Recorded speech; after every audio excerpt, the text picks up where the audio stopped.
போறதுக்கு முன்னாடி மறக்காம இந்த வீடியோக்கு ஒரு லைக்க போட்டுருங்க.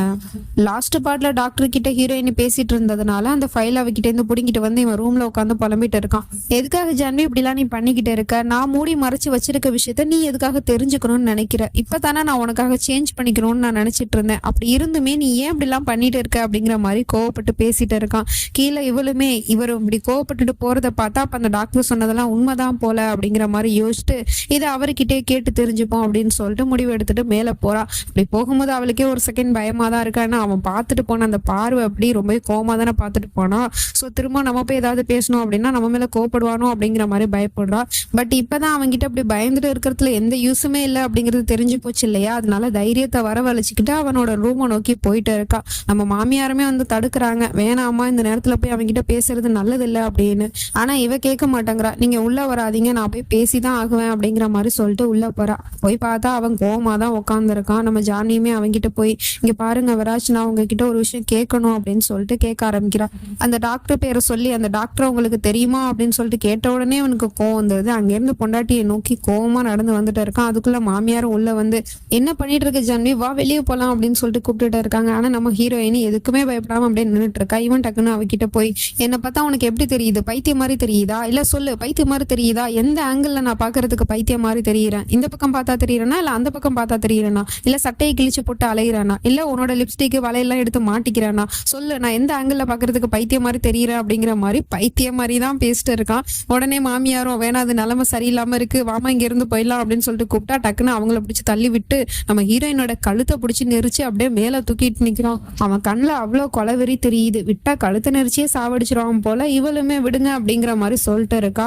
ஆனா அவன் கேட்க மாட்டேங்கிறான். இன்னுமே கழுத்தை நல்லா ஃபோர்ஸா நெரிச்சுக்கிட்டு இருக்கான். அப்ப நம்ம ஹீரோயினுக்கு அவங்க சொன்ன விஷயம் மைண்டுக்கு வந்துட்டு போகுது. அவங்க சொல்லியிருப்பாங்க, அவன் ஏதாவது உங்ககிட்ட வயலன்ஸா நடந்துக்கிட்டானா நீ அப்ப அவங்ககிட்ட எமோஷனலா தான் பேசணும் அப்படிங்கிற மாதிரி சொல்லியிருப்பாங்க. அதனால இவளும் விராஜ் நீங்க என்ன பண்றீங்க, உங்களோட பொண்டாட்டியே கொல்ல பாக்குறீங்களா அப்படின்னு சொல்லிட்டு கேட்டதுமே அவன் டக்குன்னு நம்ம ஹீரோயினையை விட்டுறான். அவளுக்கு கொஞ்ச நேரத்துல மூச்சு முட்டிடுச்சு. நம்ம மாமியார் தான் போய் சமாதானப்படுத்தி தண்ணி எல்லாம் கொடுத்து மருமகளை தேத்திட்டு இருக்காங்க.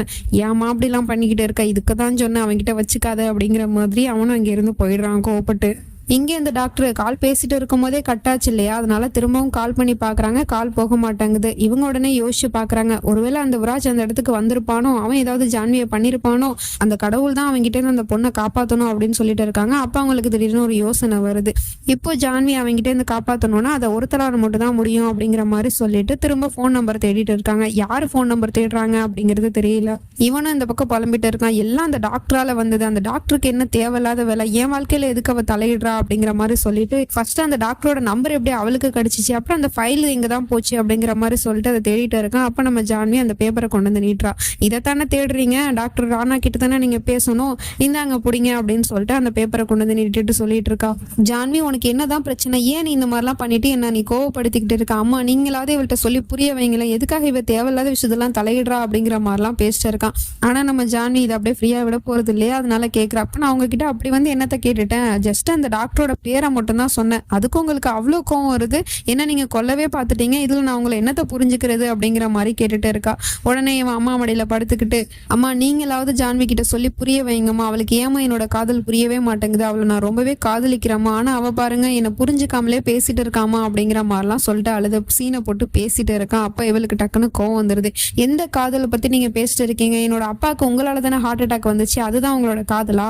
அப்புறம் என்னோட பாட்டி எந்த நிலைமைக்கு ஆளாக்குனீங்களே, அதுதான் உங்களோட காதலா? இப்படித்தான் ஒரு புருஷன் பொண்டாட்டிக்குள்ள இருக்கிற காதல் இருக்குமா? இப்படித்தான் ஒருத்தவங்க பொண்டாட்டியை காதலிப்பானா அப்படிங்கிற மாதிரி கேட்டுட்டு இருக்கா. உடனே இவனுக்கு திரும்பவும் கோவம் வந்துருது. அப்படியே கோவத்தோட நம்ம ஜான்வியை ஒரு பார்வை பார்த்துட்டு அப்படியே நேரா கிச்சனுக்குள்ள போறான். அங்க போய் என்ன பண்ண போறான்னு பார்த்தா அங்க இருக்கிற ஒரு கத்தியை எடுத்துக்கிட்டு இவளை நோக்கி வந்துட்டு இருக்கான். கையில கத்தியை பார்த்ததுமே மாமியார் பயந்து போயிடுறாங்க. அதுக்கு மேல இவளும் பயந்து போயிட்டு இருக்கா. நேரா அந்த கத்தியை கொண்டு வந்து இவ முகத்துக்கு நேரா நீட்டிக்கிட்டு, என்ன ஜான்வி இப்ப என்ன உனக்கு, நான் உன்னை காதலிக்கிறேனா இல்லைன்னு தெரிஞ்சுக்கணும், என் காதல் மேலே உனக்கு சந்தேகம் வந்துருச்சுல்ல, இப்பவே என் காதல் எப்பேற்பட்டதுன்னு நான் நிரூபிக்கிறேன் பாரு அப்படின்னு சொல்லிட்டு அவனோட கையை அவனே அறுத்துக்கிறான். உடனே இவளும் என்ன பண்றீங்க விராஜ் அப்படின்னு சொல்லிட்டு கேட்டுட்டு இருக்கா. ஆமா ஜான்வி, நீ என் மேல சந்தேகம்